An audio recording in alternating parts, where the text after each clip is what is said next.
Canal Relíquias Cristãs. Inscreva-se, ative o sininho e receba sempre conteúdos que irão abençoar a sua vida.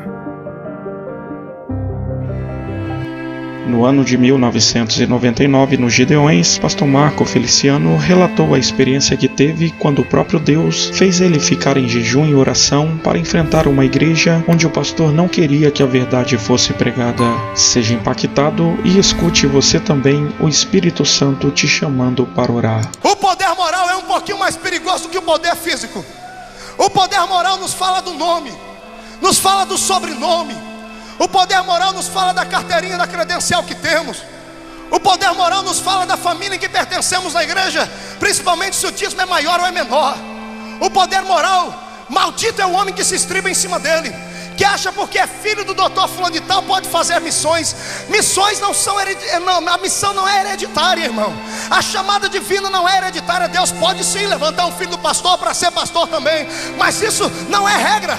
Essas coisas podem acontecer como não podem acontecer. Ninguém aprende a ser obreiro, missionário, nem pastor atrás de uma mesa. As pessoas aprendem a ser isso no meio do povo, e principalmente se for um povo pentecostal. Se não for, não adianta. Nós precisamos, nesta hora final, tomarmos a nossa bandeira da fé e levantarmos por esse Brasil inteiro e tirarmos os ditadores que têm barrado a unção do Espírito de Deus. Eu sei que isso aqui pode custar o meu pescoço, mas eu tenho que dizer, porque um dia eu estava pregando uma igreja dessas aí, e o filho do pastor foi me atender, e ele me levou para uma igreja, me apanhou no aeroporto. Quando eu cheguei na igreja, uma igreja rica, bonita, toda encarpetada, eu falei 15 minutos e ele me mandou sentar. Eu disse: por quê, irmão? Ele nem conversou comigo. À noite o co-pastor dele lá chegou em mim e disse: olha, você quer continuar pregando aqui? Eu falei: quero. Então anote aí o que você não pode pregar na minha igreja. Eu falei: mas como é que é exatamente? Você não pode falar isso.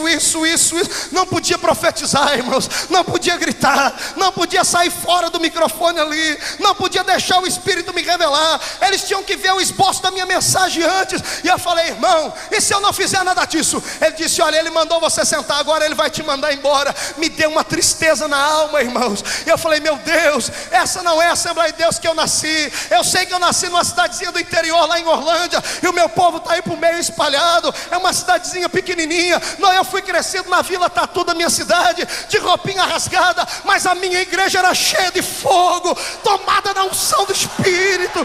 Deus tinha liberdade de operar. Eu fui para o quarto de hotel aquele dia injuriado. Eu falei: Jesus, já que não tem jeito, eu vou entrar no ritmo do pastor, porque itinerante que não prega o que o pastor quer, depois ninguém nunca mais convida e ainda fecha a agenda pra gente, né? Só Jesus para guardar. No outro dia eu olhei, acordei de manhãzinha e falei: vou pelo menos aproveitar o café da manhã no hotel, né? Quando eu cheguei no café da manhã, tinha uma mesa lá com um tal de café colonial, irmão, que eu nem sei o que é isso. Lá em casa é só pãozinho com manteiga e um pouquinho de café. E eu fui lá e coloquei uma mesa, enchi, falei: pronto, Jesus, eu não prego na igreja, mas pelo menos vou comer bem. Quando eu fui orar para comer, irmãos, o Espírito do Senhor falou no meu ouvido: você não lembra o que te aconteceu ontem? Falei: lembro. Então volta para o quarto para você orar e jejuar. Volta lá para o quarto.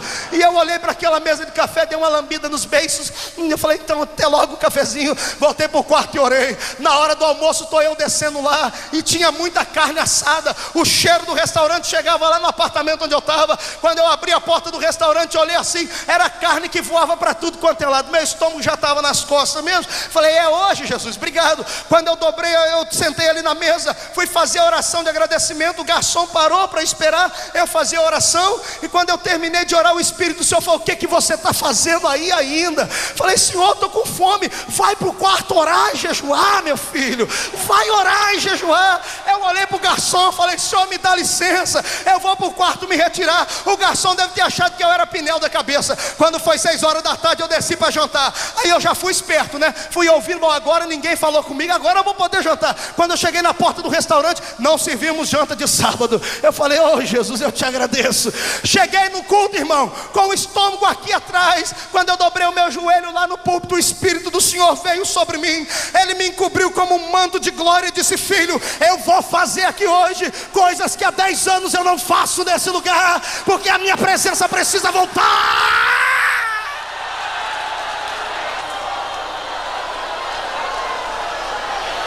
O que falta na nossa vida é poder de Deus.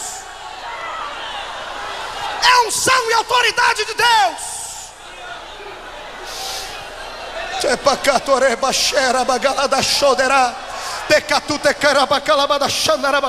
Vamos deixar essa glória de Deus entrar aqui um pouquinho. Foi quase 3 horas de apresentações, homens falando. Vamos deixar o Espírito Santo falar um minutinho aqui. Todo crente levante a sua mão direita agora comigo. Senhor Deus, é só para quebrar o gelo, Pai. Onde houver uma mão direita levantada, toca nele com uma brasa de fogo tirada do teu altar. Libera sobre nós a tua glória.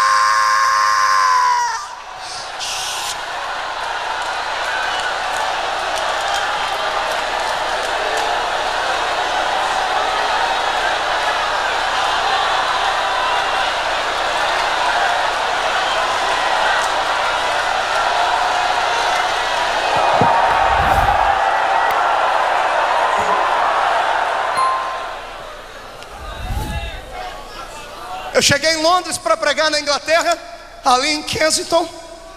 E o pastor que me recebeu lá no aeroporto de Londres olhou para o meu tamanhozinho assim, mas falou: é você que é o pregador? Eu falei: por quê, pastor? Porque o pastor lá é desse tamanho assim. E ele falou: então vamos pregar lá na minha igreja. Cheguei na igreja dele lá, olhei para aquele povo, e ele disse: Marco, vamos ter uma reunião antes aqui. Me levou lá para o escritório dele junto com os diretores da igreja. Que ele disse: olha, se você veio do Brasil para nos trazer um simpósio de teologia e doutrinas, é melhor você voltar para sua casa. Por que isso, pastor? Porque o europeu comeu tanta teologia, tanta palavra, que está vomitando palavra. O povo aqui quer ver manifestação de Deus. Quando você prega, Jesus batiza com o Espírito Santo.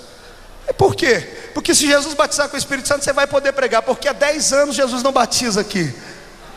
E eu falei: o que é, companheira? Foi a verdade. Eu falei: mas como? Ele falou: como? Não tem como.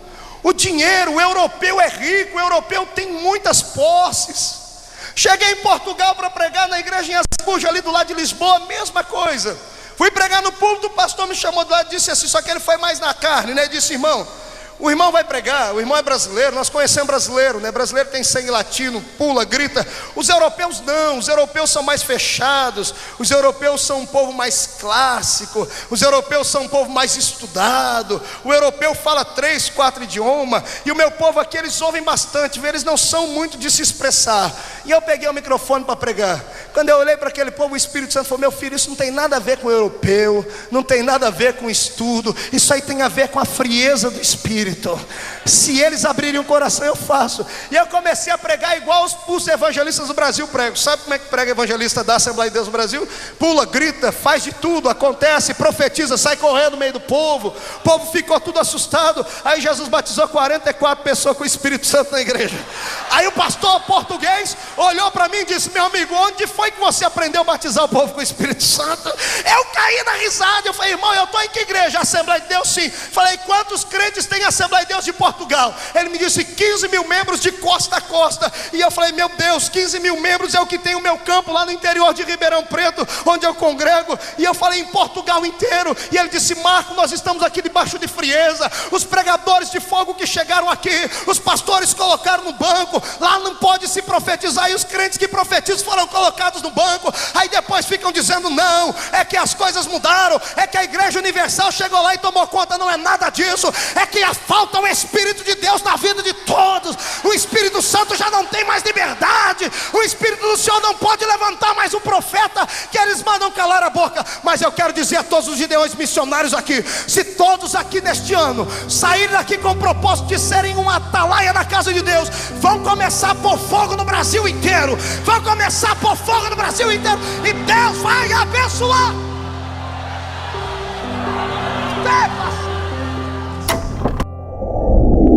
Veja essas e outras mensagens aqui no canal e continue sendo abençoado pela palavra de Deus.